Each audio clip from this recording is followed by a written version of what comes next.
अस्सलाम वालेकुम। Vice property solution के प्लेटफॉर्म से मैं हूं आपका होस्ट, आपका दोस्त रिजवान अली।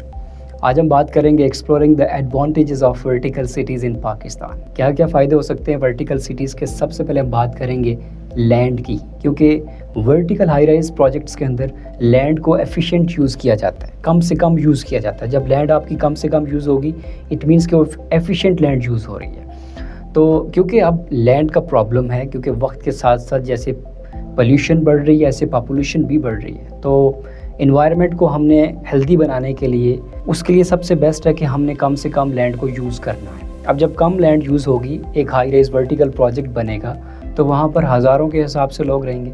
अब डिफरेंट कम्युनिटी इंटरेक्शन होगी, डिफरेंट कल्चर होगा, तमाम तरह अमेनिटीज़ सबके यहाँ बराबर होंगी, गेटेड कम्युनिटी होगी। बहुत ज़्यादा फ़ायदे हैं। अगर आप देखते हैं एक बिल्डिंग में समटाइम ऐसा होता है कि एक प्रोजेक्ट पे नीचे कमर्शियल होता है और ऊपर सारा रेजिडेंशियल होता है।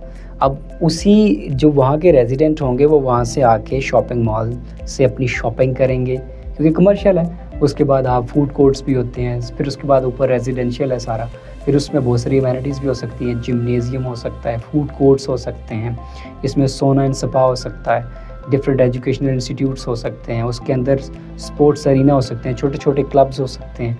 सो तमाम तर चीज़ें आपको एक पूरी फ्रेम के अंदर, एक पूरी बिल्डिंग के अंदर मिल जाएंगे, एक ही छत के तले। तो यही सबसे मॉडर्न दौर में यही चीज़ें चल रही हैं। अब पाकिस्तान के अंदर देखते हैं कि ऐसे कामयाब तरीन प्रोजेक्ट्स कौन से हैं जो बड़े हैं, बड़ी बड़ी बिल्डिंग्स कौन सी हैं। सबसे पहले हम बात करते हैं सेंटोरस मॉल की, फिर गीगा मॉल की बात करते हैं, फिर एम्पोरियम की बात करते हैं, फिर डॉलमन की बात करते हैं। तो ये सारे बड़े बड़े प्रोजेक्ट्स हैं, इसमें रेजिडेंशियल भी है, कमर्शियल भी है। तो ये तो बहुत बड़े पैमाने पर प्रोजेक्ट्स बनाए गए थे। अब हम अगर छोटे प्रोजेक्ट्स की बात करें, इस तरह की छोटी बिल्डिंग्स भी पाकिस्तान के अंदर अब बनाई जा रही हैं। तो आप वहाँ पर इन्वेस्ट करते हो, वहाँ पे जाके अपना अपार्टमेंट ख़रीद लेते हो, या फिर कोई कमर्शियल साइट पर आप जाते हो, तो बहुत ज़्यादा बेनिफिट्स हैं और आगे फ्यूचर भी इसी चीज़ का ही है। तो बेसिकली इस वीडियो में हमने यही बात करनी थी, आपको यही बताना था कि क्या क्या बेनिफिट्स हो सकते हैं, क्या क्या इसमें चीज़ें जो हैं कि वो आपको बतानी थी कि किस तरह से पाकिस्तान के अंदर ऑलरेडी बड़ी बड़ी बिल्डिंग्स हैं। जैसे कि ये जो मॉल्स की मैंने बात की है, ये बड़ी फेमस बिल्डिंग्स हैं और इनमें आपको तमाम तरह चीज़ें मिल जाती हैं। तो इसी तरह के छोटे मॉडल्स आप कह सकते हो कि मार्केट में अवेलेबल हैं। अगर आप वहाँ पे जाते हो तो इस तरह की चीज़ें आपको देखने में मिलती हैं। तो आप इनमें जाके इन्वेस्ट भी कर सकते हो, इनमें जाके आप अपार्टमेंट भी ले सकते हो। अब तीसरे नंबर पे ये है कि हमने देखना है कि ग्रोइंग अर्बन सोसाइटीज़ कह सकते हैं या सिटीज़ को कह सकते हैं, कि किस तरह से आपने शहर के अंदर जो सोसाइटीज़ होती हैं उनको आबाद करना है, या फिर पूरी सिटी को आपने आबाद करना है, कैसे कर सकते हैं। क्योंकि अब लोग विलेज से निकल कर सिटीज़ के अंदर आ रहे हैं for the better life, for the better opportunities. तो एक तो जॉब्स भी बहुत ज़्यादा क्रिएट्स हो रही हैं। तो जब high rise vertical buildings projects होंगे मार्केट के अंदर, तो डेफिनेटली बहुत ज़्यादा लोग वहाँ पर जाके जो है कि वो काम भी करेंगे, अपनी रहेंगे भी, ज़िंदगी भी अच्छी बसर करेंगे तमाम तरह अमेनिटीज़ के साथ, सहूलियात के साथ।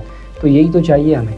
तो मॉडर्न हिसाब से अगर देखा जाए तो यही कुछ चल रहा है। आप कंट्रीज़ में जब आप जाते हो, जब आप डेवलप कंट्रीज़ में जाते हो, तो आपको ऐसी चीज़ें देखने को मिलती हैं, ऐसी बिल्डिंग्स देखने को मिलती हैं जहाँ पर कमर्शियल, रेजिडेंशियल एक ही छत के तले आपको मिल रहा होता है। सो इसी तरह की वीडियोस देखने के लिए आप हमें फॉलो करें, हमारे पेजेस को देखें, और इस तरह की चीज़ें आपको मज़ीद इस तरह की videos, informative videos real estate industry के हवाले से जो भी होंगी वो आपको गाए बगाए मिलती रहेंगी। सो जुड़े रहिए, तब तक अल्लाह हाफ़िज़।